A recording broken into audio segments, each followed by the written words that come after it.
For as long as I can remember, I've had an infatuation with cars. When I was younger, my favorite toys were always the latest remote control cars. I had a track in my basement where my brother and I would take part in fierce competitions. In the summer at camp, a friend and I used to sneak away from whatever game was being played out in the woods to sit near the highway and list off the make and model of passing vehicles. Naturally, the day I got my license was long anticipated. That elusive piece of plastic couldn't come soon enough. Cars and the freedom that they bring have taught me some crucial lessons that I'll keep with me for the rest of my life. As I began to drive on a regular basis, I quickly discovered the joys of driving. In fact, being behind the wheel was just as much fun, albeit a bit less reckless than its remote-controlled counterpart. Immediately, I made my mind up that I would get a job in order to procure my own set of wheels. I was busy during the school year, but I managed to find a job working the scoreboard for hockey games on Sunday nights that paid well enough and didn't interfere with sports or my schoolwork. I was impatient. I had only saved up about $500 when I saw a beat-up mid-90s station wagon available for a few $1,000s.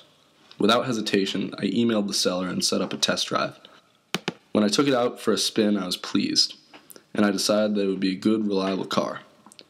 Unfortunately, an eye for pointing out the company that produces cars does not always translate to being able to judge the quality of a vehicle. I pleaded with my parents to loan me the money that I hadn't earned, and they generously gave in. Without hesitation, I bought the clunker. I was overjoyed to have a car. I never thought much about taking good care of it or going easy on a well-used 15-year-old machine. The sun-faded blue car ran surprisingly well in the weeks after I bought it. About 2.5 months into my investment, however, before I even fully paid my parents back, disaster struck. I was driving along the Connecticut River when suddenly the car made a clunking sound or two. I hit the brake and pulled the car over the side of the road. I turned the car off and then back on again. All seemed fine. I decided to try to make it to the nearest shop. When I hit the gas, the engine revved, but didn't take me forward. I had to get it towed to the local shop. It turned out that the transmission was junk and would cost more than the busted car was worth to fix. Although it's not fun to be dropped off at high school by your parents, what I missed most about having a car was the idea that with my own car I could go anywhere. It was a lifelong goal of mine to get my very own car, but in my haste I didn't take the time to save up, research a good car, or find the right seller. Paying my parents back for a car that was totaled took time. However, the lesson that it taught me will stay with me much longer than any monetary debt. Recently, I purchased my second car. This time, I did it right.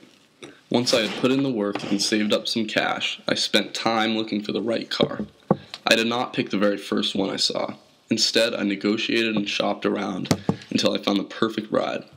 The lesson I've learned through my experience with automobiles carries much farther than simply teaching me not to buy junky cars. I've learned that although it might seem like the quick way out is easier, it always pays off to do something the right way.